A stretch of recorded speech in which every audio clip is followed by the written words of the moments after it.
Ka-Teknotek, ito tayo, ibang gadget ko na naman to.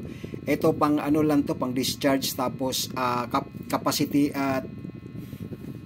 tester lang to siya. Kaya ito, sinubukan ko ron sa isa, ito. Yung yung inabot niyang ilang milliampere ang inabot niya nung nag-discharge na capacity nito, umabot na ng 489 yata, mga ganun. Tapos subukan natin dito kung ganun din ba, parehas din ba sila. Kasi ito, binili ko to, ang nakalagay doon pagbili ko 6 amps to, ibig sabihin 6,000 milliamps. Isipin mo 6,000 milliamps, tapos nung tinisting ko na dito naging 400 milliamps lang.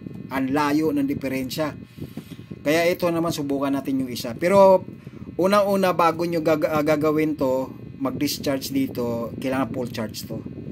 O sige guys, update ko na lang kayo sa susunod na video. Basta ito yung proper nito. Tapos papakita ko rin sa inyo kung anong kalabasan nito ngayon. Sige, update ko na lang kayo kasi mga 2 oras pa yan. Sige guys, mamaya ulit.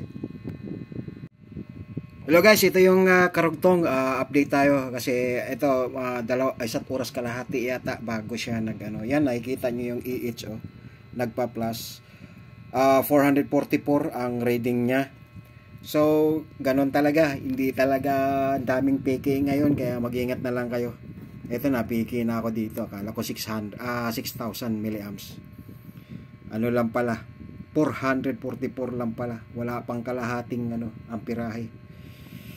Sige guys, salamat sa panonood. Bye-bye.